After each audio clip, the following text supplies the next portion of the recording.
Government exams కోసం తక్కువ ఖర్చులోనే maths, aptitude, reasoning వంటి కోర్సులు నేర్చుకోవడానికి ఇప్పుడే కాల్ చేయండి. రైట్, ఇక్కడ చూడండి, ఒక పర్సన్ 20 కిలోమీటర్ల పర్ స్పీడ్ తోటి వెళ్తున్నాడు, వచ్చేటప్పుడు 30 కిలోమీటర్స్ పర్ అవర్ స్పీడ్ తోటి వస్తున్నాడు. ఏ నుంచి బికి వెళ్తున్నాడు.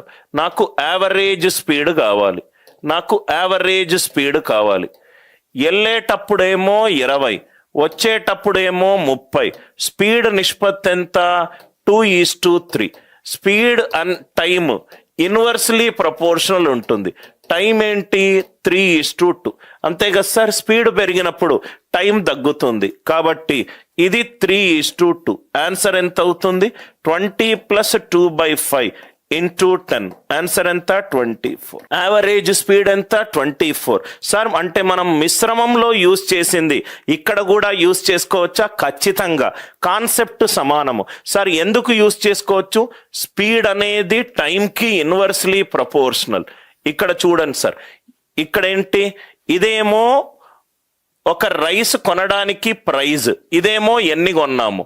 Praise is inversely proportional to consumption. ఏదైతే A and B inversely proportional ఉంటుందో, ఏ పెరుగుతున్నప్పుడు బి తగ్గుతుందో, ఆర్ ఏ తగ్గుతున్నప్పుడు బి పెరుగుతుందో, ఆ ఉన్నప్పుడు ఈ కాన్సెప్ట్ చాలా ఈజీగా యూజ్ చేసుకోవచ్చు. Price is inversely proportional to consumption.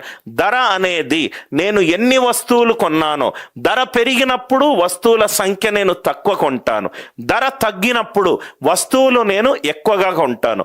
అందరూ ఉన్నారా సార్? స్పీడ్ పెరిగినప్పుడు టైం తగ్గుతుంది, స్పీడ్ పెరిగినప్పుడు. ఈ కాన్సెప్ట్ ఎక్కడెక్కడ యూజ్ చేసుకోవచ్చు sir? A and B inversely ఎక్కడెక్కడ అవుతుందో అక్కడ యూజ్ చేసుకోవచ్చు. జామెట్రీలో యూజ్ చేసుకోవచ్చా? ఎస్.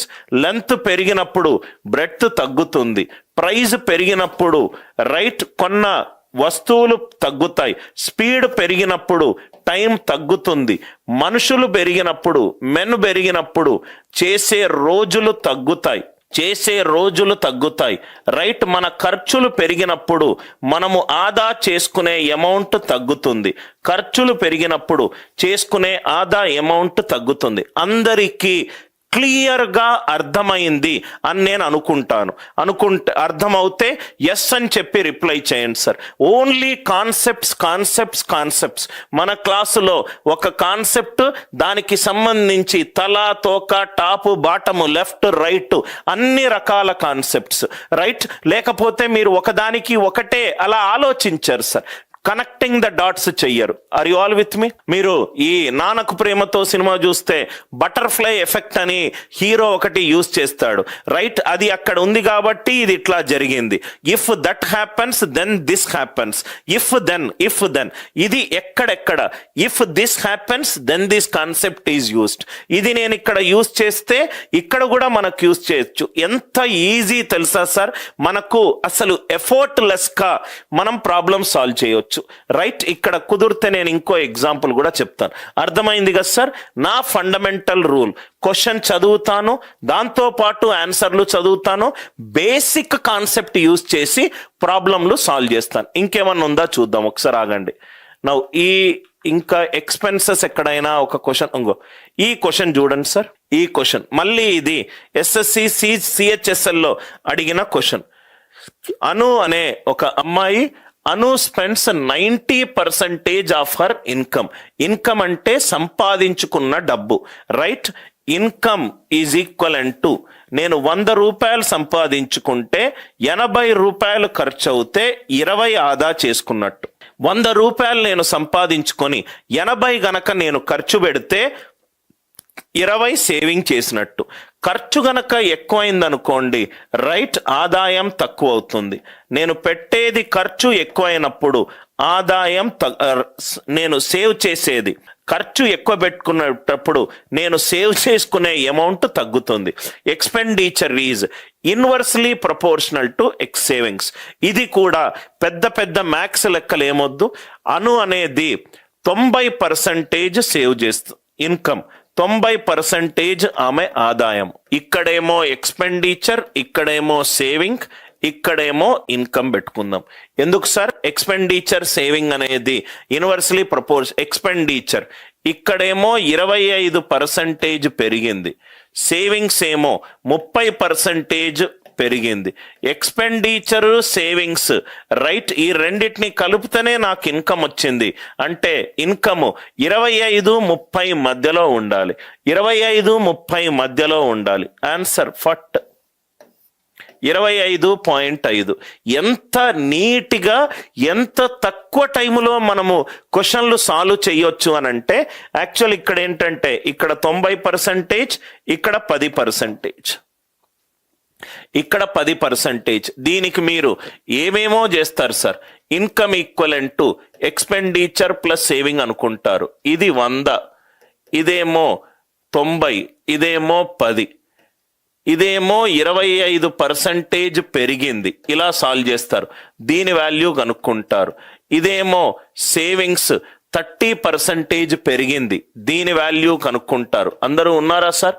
ఇక్కడ 13 వేస్తారు. ఇక్కడేమో 1/4 ఆఫ్ 90, 22.5 అంటే 112.5 వేస్తారు.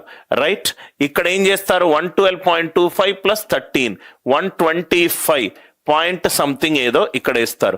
మొత్తం ఎంత పెరిగింది? 25 పాయింట్ సంథింగ్ అంటారు. ఇది నాకు చెయ్యాల్సిన అవసరం లేదు, ఇది ప్రతి ఒక్కరూ మీకు క్లాస్లో నేర్పిస్తారు సార్ ఈ పద్ధతి. ఇంకా నా క్లాస్కి ఎందుకు వస్తారు? ఆర్ యు ఆల్ విత్ మీ?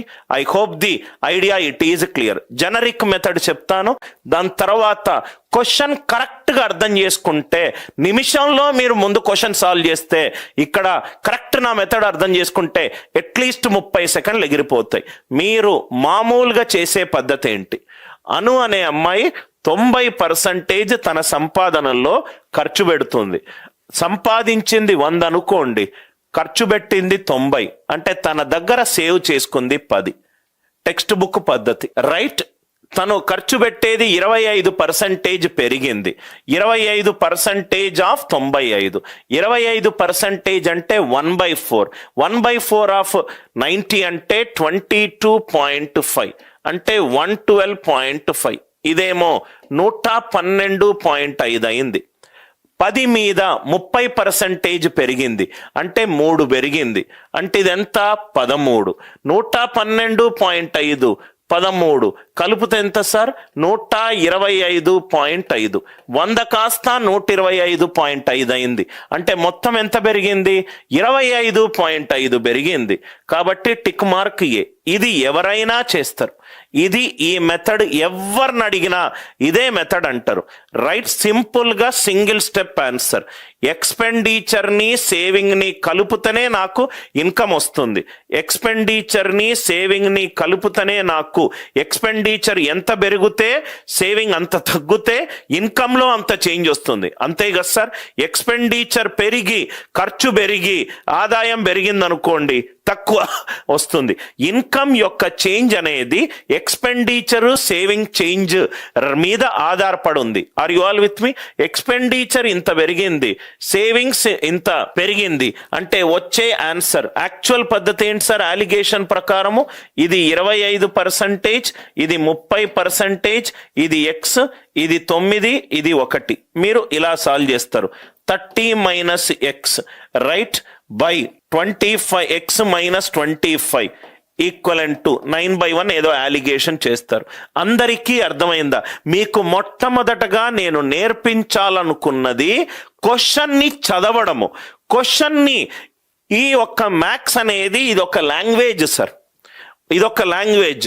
అంటే ఇప్పుడు మీకు భగవద్గీత ఇచ్చిందనుకోండి, మీకేం అర్థం కాదు, కానీ దాంట్లో ఉన్న ప్రతి చాప్టర్లో ప్రతి మాటలో ఉన్న గొప్ప వేదాంతాన్ని మీకు చెప్పేటోడు దొరికిందనుకోండి, దానికి మించిన ప్రొఫౌండ్ విజ్డమ్ లేదు. అది రైట్ బైబుల్ కావచ్చు, ఖురాన్ కావచ్చు, భగవద్గీత కావచ్చు, ఏ ప్రసిద్ధమైన రైట్ ఎలా జీవించాలో చెప్పే పుస్తకం కావచ్చు. మ్యాథ్స్ కూడా అలానే చెప్పేటోడు దొరికితే ఇంత ఈజీనా అని అనిపిస్తుంది.